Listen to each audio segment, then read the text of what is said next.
yasazeewo nti ate ebbanga lyayimiridde oba lyabadde mu industry eno asazeewo addize ku bawagizi be. So ennaku z'omwezi nga 7 tugwereyo kujja Asia tuwagire muganda waffe Mick Wine. So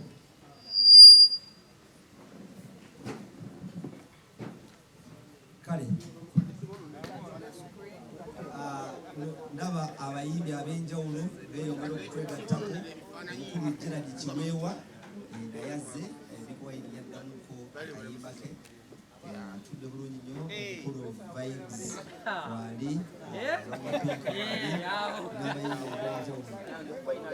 n'abayimbi ab'enjawulo. So ndowooza tugenda kutandika. Kale badde nsaba ab'amawulire tusooke tutereere mu katono.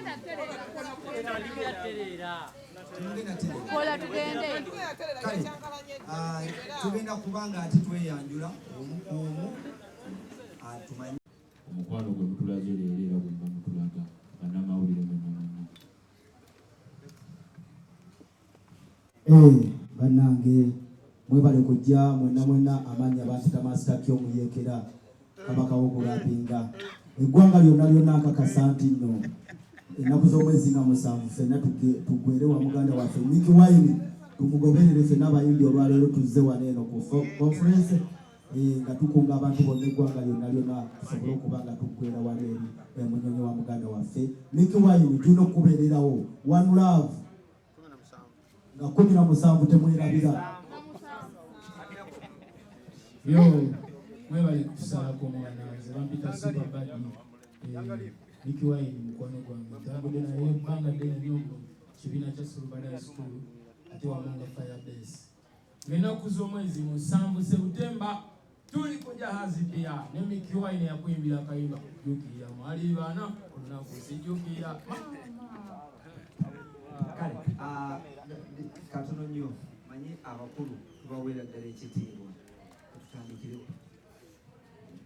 Yes, amanya nze Dax Vibes wano ndiwo ng'omuyambi wa Mick Wine okumegira sure nti bonna tekuzoganya omukolo gwaffe engeri gye nkitereezezza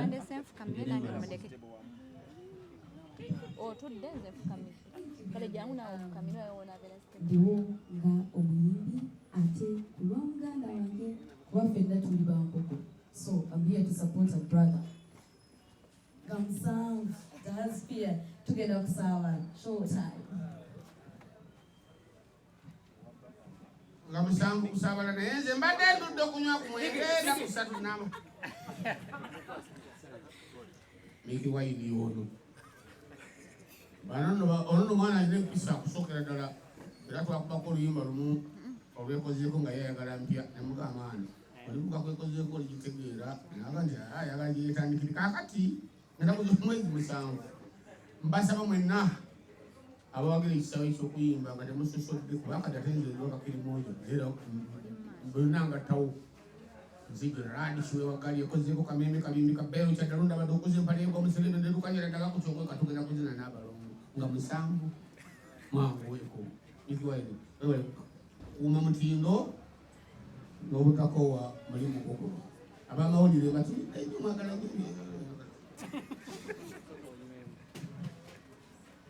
mbonabonerawo oyo gwe bayita taata waffe Gerald Kiweewa bongerako nebyasabanywi kubanga president of the Republic of Uganda drink and drunkard ekyo namwami Museveni tasobola kumbuganya kubanga yanywa bungi ale tumanyi wavuvaamu watereeza naye obaga yera emitizoke kale ndowooza kekana akaseera tuwanirize omugole waffe Mick Wine Sulubada Dance nga ajja okutandulira ekigenda okubeera ku ennaku z'omwezi nga 7 ku jahazi.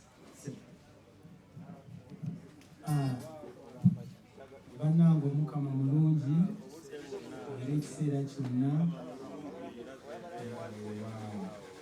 Bannange nsanyuse nnyo okubalaba mwenna abali wano olunaku olwaleero, era nsaba okubeebaza obuteetiirira wadde wabaddewo ebitatambudde bulungi naye ne musigalayo ku lwange. Kitegeeza mwenna njagala ebyaddala, era nange njagala okutwala omukisa guno okubakakasa nti mbaagala ebyaddala okuva gye natandikira paka gye ndikoma nsigala mbaagala. Omulamu ogutuleese wano olunaku olwaleero gwa Kivulu ekiriyo ennaku z'omwezi nga 7 omwezi ogw'omwenda ku kifo kimu mu ggwanga kye bayita Jahazi Pier Munyonyo, era nga nze gw'olaba avimbira ku fulaaya eyo tewali mulala. Ntwala omukisa guno okukoowoola mwenna, buli amanyi Mick Wine, buli ayagala Mick Wine, buli ayagala okumanya Mick Wine, buli abadde tamanyi Mick Wine nga yandyetaaza okumumanya, ne buli abadde tayagala Mick Wine. Kola olunaku jangu otesitinge, jangu just ojje ngoze kubega, maybe oyinza obutaddayo kyekimu. Banaye mbaagala nnyo, mbaagalira ddala, era ndowooza katulisivinga ebibuuzo okuva gye muli, naye era nga njagala okutwala omukisa okwebaza bayimbi bannange, bannabitone bannange mwenna gye muli, mwebale. Abatasobodde kutuuka mu budde tewali buzibu, abafunyeemu akatembo nabo tewali buzibu kubanga ffe weetuli. N'abasobodde mwenna okujja mbeebaza, mwebale kunkiikirira era mwebale kubaawo. Kale ayina ekibuuzo bw'owanika bw'oyogera Media House Mova atukwasa microphone.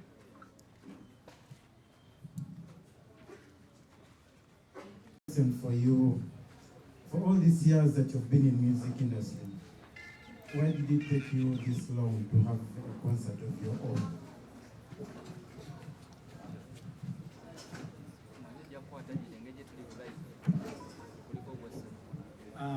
Kibuuzo kirungi nnyo ekyo, naye njagala okubategeeza n'abalala mba inspiring. There is always time for everything and there is always the right time. This is my right time. This is my perfect time. Tekitegeeza nti before mbadde simba nenze ntekinga buli performance gye mbeerako nga concert yange. Kyova olaba abantu bansanyukirako nnyo buli wembeera ngitekinga nga concert yange. So naawe kikuwa ekyokuyiga, omulimu gwo tolinda lwe banakucelebrating wabula celebrating omulimu gwo buli kadde k'oba ofunye ng'ogukola, so that eno egenda kubeera nga bonaabeera nti obadde okola naye ne batuuka ne bakukuza. Wali mbadde nyimba 3, 2, 4, 5, 6 neva ku stage, kati ngenda bayimbira ennyimba zonna kwolwo olunaku zonna. Webaza nnyo. Amannya agange bampita Teo, nkola ne Kyamuka TV wamu ne Braze Media. Ekibuuzo kyange kigenda eri Micky. Embeera ebaddewo olwaleero teleetera abantu okutiisibwa okujja ku konsati yo? Webale nnyo.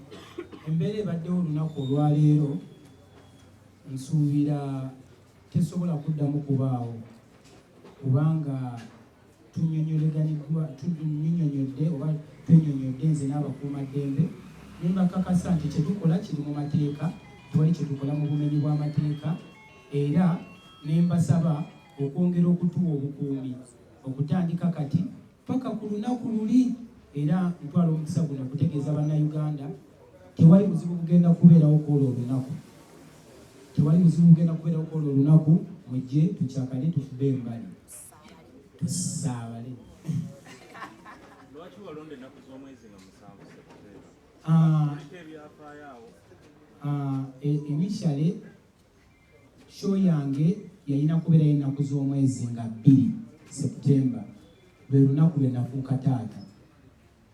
Nga njagala gidediketingira bataata bonna mu nsi kubanga nze lwe lunaku lwe nafuuka taata. Naye bwe nagenda okubuukinga ekifo nga ennaku z'omwezi 2 tugenda okutunula kalenda ennaku z'omwezi 2 ng'ejja kubeera Mande. Tewali gwosobola kuyita ku Kivulu ku Mande. So nembuuza olunaku nensaba bannannyini kifo bampa olunaku ng'ate era olunaku lwe bakola lwa Saturday nga zijja kubeera ennaku z'omwezi 7 era nensalawo ngende n'ekyo ennaku z'omwezi 7 abawagizi bange batakola olunaku. Date eyo nga 7 era kuliko omuyimbi omulala aliko gwe bayise Gravity. It means nti concert egenda kubeera eyo neya Gravity. Are you ready byonna ebinaavaayo mu concert yo nti abantu bwe banateekamu politics tekiibe nga kikosa concert yo nga gw'omuntu? Saagala mwesigame nnyo ku politics kubanga eno show wabula si political rally. Eno show era tugenda kuba tuyimba nga nyimbira bannayuganda kubanga bwe bampagidde ebbanga lyonna wabaayo nze ekindwisizaawo n'okirala okukola Ekivulu kubanga mbadde ndaba sinaba kubeera comfortable kola Kivulu ate saagala kukola kintu nga sikyagadde kubanga sikitadde mu maanyi naye nga nyimbidde abayimbi bonna nsuubira bonna namwe abanamawulire you can witness. So bwe nasalawo okuteekayo Ekivulu kyange saatunuulira kintu kirala kyonna okugyako Ekivulu kyange era mbadde nsaba oli ne waba ataddeyo Ekivulu ku Kivulu kyange ekindeese wano kubakakasa ku Kivulu kyange si Kivulu kya muntu mulala kubanga ino bano mu nsi muyinza okubamu ebivulu 15,000 ebirala naye kwolwo olunaku Ekivulu bakiyita tusaabale ne Mickey Wine live in concert ku Jahazi Pier omulala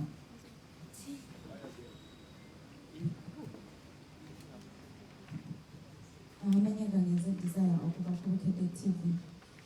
Engeri nti nno amawulire gano gamaze okusaasaana ku social media n'eri abantu ab'enjawulo abatali wano.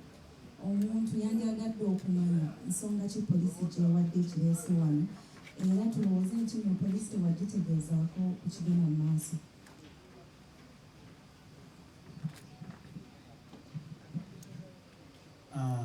Mu butuufu bwakyo sirabangayo press conference eringa eno ndowooza akakitwale nti yaffe ya mukisa nnyo kulaba bakuumaddembe bwe batyo nga bazze naye good enough maybe they were misinformed bafuna information mu bukyamu kubanga ffe bwe bazze okutugamba batugamba waliwo laale ya politics nebagamba nti ate tetwabategeezaako netugamba munange twategeezaako ne bakama bammwe ng'amateeka bwe galina okubeera era sirabangayo mbadde simanyi maybe naye sirabangayo oli agenda ku poliisi nti bannange ngenda kwogerako ne bannamawulire kubanga mbadde nsobola n'okwogerako nammwe wange mu nnyumba era sisuubira nti bandize mu nnyumba ne bagamba lwaki ogera ne bannamawulire so nsuubira buli omu alina freedom of speech mu ggwanga muno era nina eddembe nange okuexpressinga kimbeera njagadde eri bannamawulire webalemu.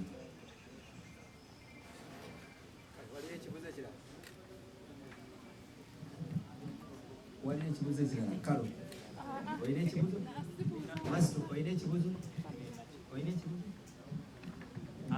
kino si kibuuzo just ndaba waliwo akatalekeka yes abamu kufa abayimbi abali wano nze kati nganze personally ndi wano okucelebratinga Mickey Wine because ali worth okucelebratinga. Mickey abadde mu industry emyaka mingi nasigala ng'ayimiridde tewali muyimbi amulinako obuzibu bwe bannamawulire temuwulyangako mu ntalo zonna so asavize eggwanga lye. Mickey abayimbi bangi bamulinyiddeko okubeera abakabi omanyi akayimba kaabwe ne Kenzo ke kamu kayimba Kenzo kamuteekayo nze mu kariya yange alina omukono munene nnyo okitegeera abayimbi bangi nnyo nti yakola naye akayimba different artists azze ng'asitaaninga abajja ne bajja n'ababuuminga ne bamuyitako n'asigala nga ki bali ku mulamu akipinze discipline n'alaga ekifaananyi ky'omuyimbi kyalina okubeeramu mu entertainment industry yaffe so ze ndowooza kino Ekivulu nti okibeeramu oba mwe okubeera wano to celebrating a Mickey Wine that he has been a good example to very many of us artists okitegeera kino osobola okubeera owakabi n'osigala ng'olina empisa zo n'osigala ng'oli ku mulamwa ng'okola ekintu so nga musanvu Mickey tagenda tuyimbira buyimbizi kyokka yes tugenda mu celebratinga oba munfuna tugenda mu celebratinga for serving the entertainment industry with desired respect Yeah. So today to celebrating Mickey Wine because he's a nice guy. Ayagaliza abayimbi banne, ayina empisa ennungi, ayimba bulungi and asavinze. So wano tujja mu celebrate tumugambe nti no Mickey Wine omulama gw'obaddeko omutuufu era tuzze wano mu bungi okulaga nti no kyoliko kituufu era twagala ba artists batambulira lisi mu footsteps zo. Yeah, man.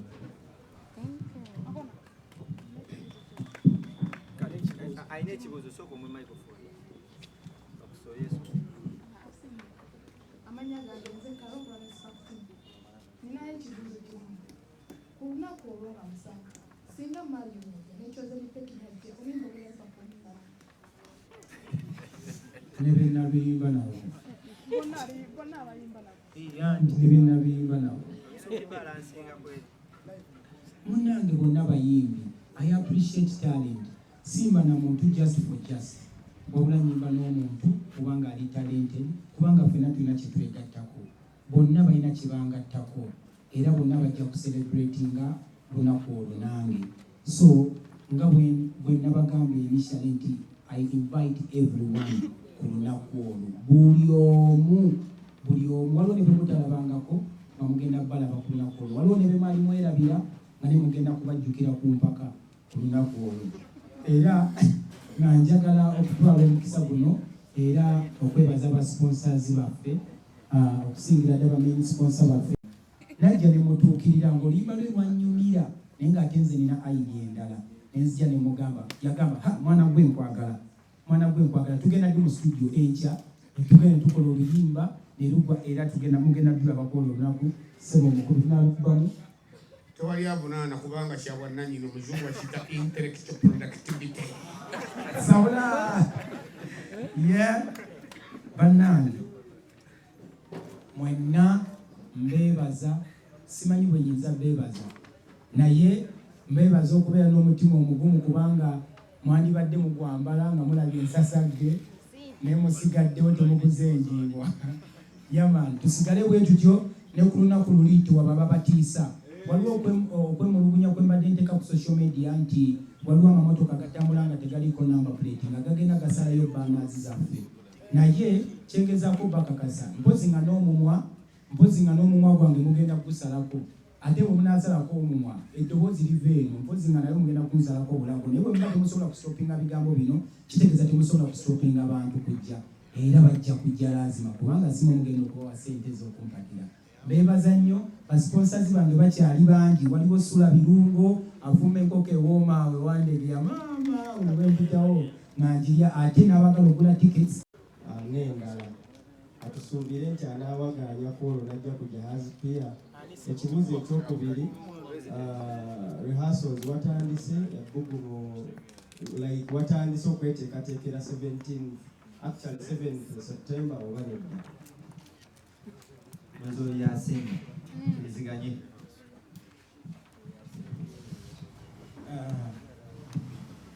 Njagala okutwala omukisa guno okwebaza ina special way okwebaza mukulu wange President Robert Kyagulanyi Bobi Wine ye yanfuula kikyendi bweweerabira gy'ova tosobola kumanya gy'ogenda. Kino sisobola kyekwekerera kubanga n'omwana ne bw'aba awasa buli omu yandyegombye nnyo kitaawe abeere ku mbaga eyo ng'ayambaza munne kadaali. So olunaku lwange olwo lugenda kubeera lwa mbaga era nzikiriza era nsaba nti olunaku lubeerewo emirembe nze agenda okuyimba era mwenna mutunuulire nze agenda okukola ki okuyimba kubanga lunaku lwange. Naye nsaba nnyo era njagala nnyo buli muntu eyandaba nga ntandika kitegeeza otadde ettofaali ku bulamu bwange. Bonna babeerewo batuule wali ebisigadde mu bikwase Miki. Miki oleme kubeera balyazaamaanya kuba neno kuliko omukyala tannaba kuwugira tumuweyo eddakiika n'ezibanga 3. Ono tayinza kutoogera. Enteekateeka rehearsal natandika dda ate enkola ziri ezimalayo ze baayogerako nti muliwulira abaana nga si ba bulijjo era nga lugenda kubeera olunaku mugenda kulaba ate kati olaba mubadde mujulisa ono kati mugenda kuwulira oli bwagenda kuwanga Sulubada Paul olunaku nga 7 September. Rehearsal zatandise dda era mugenda kumusuubira magic. Mugenda kusuubira magic. Kigenda kuba kyakabi nnyo. Sabula embaga. Anti bwazira zeerongerako. Twanirize mukulu waffe. Soko omukyala. For the love of the Ugandan music industry, tubakoowula mwenna nakuzomezi nga musanvu sina nyotabagamba kirala mujje ku Jahazi Pia tuwagire Mickey Wine. Abaana b'embogo mwenna sibasaba mbalagira bulagizi nga musanvu tugenda ku Jahazi Pia. Ani ombalagala tikide nina Rosa atusobola okwetonda ako tasobodde bbeera wano mwaddewadde oba kamutuusiza mukama wange. Mpozi era nsaba okulaga ekifo kino bakituwadde ku bwereere. Bakituwadde ku bwereere ne batutegekera ku bwereere. Oba ofunye akadde oyitako aneekamokya si waabayaaye si waababbi nojja nolelaxingako nofunako okunywa akakufo kano bakayita tips kamokya.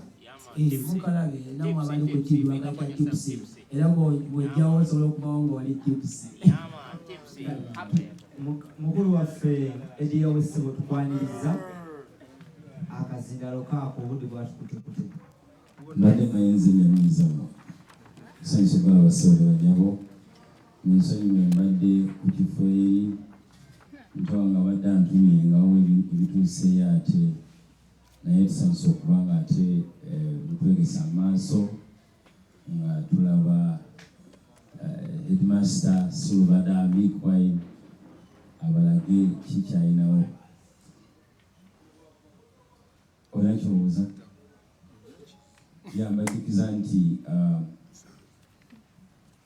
on behalf of the family fenna yetuli mbujjuvu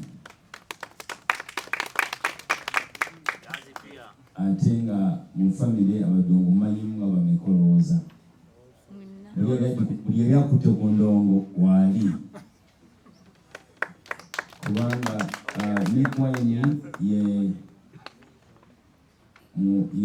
yaddiridde asembayo obuto Dax Vibes. So tuli so blessed my young brother nti okikubye ate nkuba gyokikubamu omanyi twaliko emasaka ne mwami kiwewoona n'abaako engeri gyannyonnyolamu engeri gye bayimbanga ennyimba ez'abantu abakulu ne bw'aba alina ensonga bwagituusaayo agituusaayo netuuka kwetuukako nebuuka omuto. Nze ndi blessed nti mu cheap nekiyita cheap market oli gyalonda omanyi hiti bwe beebuze abantu bakwata ku bisubi n'agamba ndala esikanziyemu empale naye alist Mickey anoonyeza hiti mu bugubi n'agifuna ng'ate tawemudde kankireze bulungi bwe kiti nti ffe ng'abayimbi kitukwatako nnyo ng'abakulembeze okuba nga tugaidinga society. Omuyimbi omu yagamba nti obuzibu bwava mu nduulu naye akuba enduulu ayinza okuba nga akusunga oba ng'akola ekintu ekyenjawulo bwe kityo.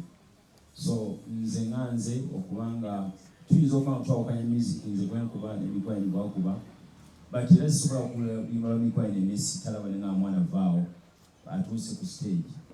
So tukoowola abantu bonna abalowooza mu ndowooza eyo ate bajje tubakuba omuziki nemukeera mwenyi.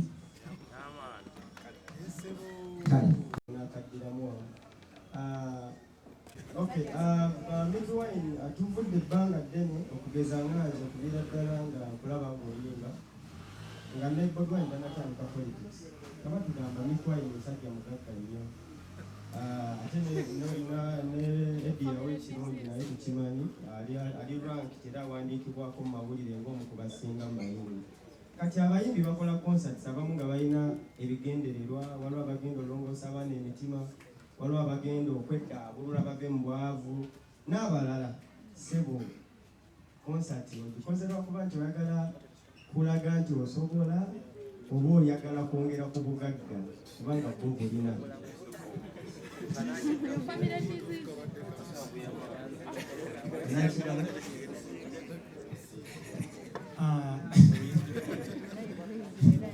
Webale nnyo ekibuuzo ekyo. Ssebo ekisooka ku byonna, guno gwe mulimu gwange mwe nfuna ekyokulya. Ffe waffe twagala nnyo okubeera straight, oba kanneeyogereko nga nze omuntu, njagala nnyo okubeera straight ne speaking about the bush kubanga oba ne siyitayita eri kubanga nina kye njagala mu bantu. Kye nnaabakolera nkibagamba ne kye sibakolere nkibagamba. Ate saagala kukola kintu olw'okuba ndi ku pressure. Ekisooka njagala kusooka kutuukiriza mulimu gwange. Ekyokubiri, nange njagala kusanyusa ku bantu bange nga bazze kubanga bampagidde ebbanga ddene. Kaakati ebijja saagala kusoundinga my own trumpet nti Mickey akoze kino kubanga nze sigabira mu ttaala. Ne bwe mmankola ekintu sigabira mu ttaala. Ne buli wamu gwe nnyambye sijjangako mu mawulire mu biwulira buwulize eyo mukubo nti Mickey Wine ayambye ono. So kati nange kwolwo olunaku nsaba nange mujje mu nnyambe. Badde nsaba okwongerezaako ekisooka basono nnyo okwagala ssente. Ekyokubiri, abatera okulinya ennyonyi bakugamba ne bwoba olina bebi nga gw'olinaanye esaawa y'okuteekako masiki osooka n'ogiteekako ggwe osobole okuba n'obuufu obuyamba. Bw'oba tolina ssente osobola kukola ki? Obuyamba. Ensonga ey'okusatu, bw'oba tolina ssente ojja kuba ne principles z'ogenda osabirize. Mukitegeera abayimbi abasinga beeyambula ebitiibwa byabwe ne boogera ebyo batayagala lwakuba baagala ki? Kaakati ffe family eyaffe on that behalf katutobe tuyimbe muzituwe nga tusigadde ku nsonga z'omuntu wa wansi.